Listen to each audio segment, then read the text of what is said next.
Hi, Thak here. Today I'm going to talk about sculptural intent, and I'll explain a little bit what I mean about that. But basically, I'm talking about this Viking ship Sandbox that I built last fall, and I did this here in my backyard, and I built it for my grandchildren. Yes, I'm a grandpa, and no, there was no teenage pregnancies involved in any of the cases. But anyway, a couple years ago I got myself a little chainsaw, and then last summer I decided to get a sculpting bar for the chainsaw because I wanted to try my hand at chainsaw sculpture. So I thought, how hard can it be?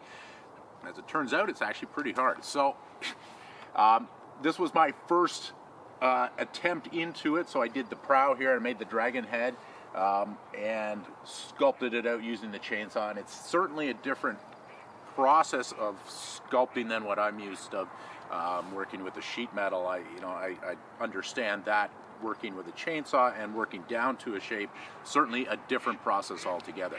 So anyway, it turned out reasonably well. I'm pretty happy with the prow. After that, I started building the body of the ship here, and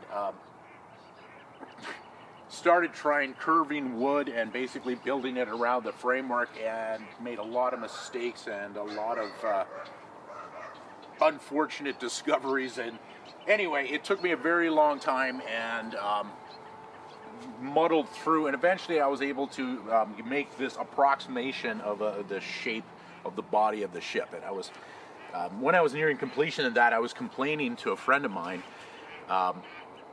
I said that I'm certainly no shipbuilder and this thing is not going to be seaworthy. And she pointed out it might not be seaworthy, but is it sandworthy? I thought that was a really good point. And yeah, it's certainly going to serve its function as far as a sandbox, and a pretty cool looking sandbox for the kiddies, I think.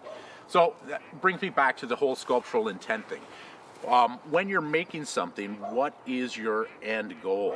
And this is the kind of thing that happens quite a bit when I'm doing stuff for the film industry, when I'm doing props like weapons and armor.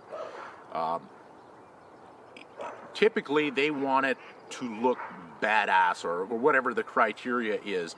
But as far as actual function of it, that is not even secondary. It's way on down the list. Just as long as it has a level of plausibility to it that it looks what it's supposed to be.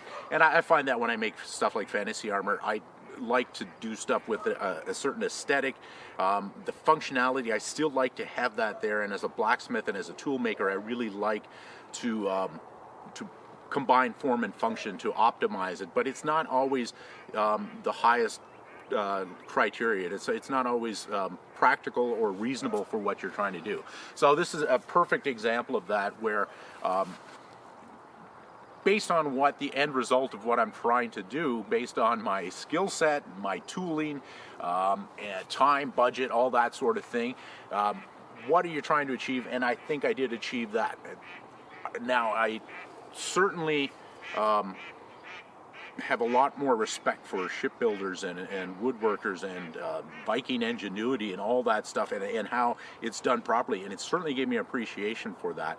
So another part of the sculptural intent for me, I like to make stuff, and it's just what I do. I'm designing in my head 24/7, and I just need to experiment, and sometimes I like to step outside of my area of expertise, and I like to really dive in where I have no business going, and I just have to make it. It's the curiosity sucks me in, and I just have to indulge that curious nature and see what happens. So I would like to encourage everybody out there, if you have some sort of creative urge, just go for it. Like go in, go deep, go in way over your head, tackle something that you have no business doing.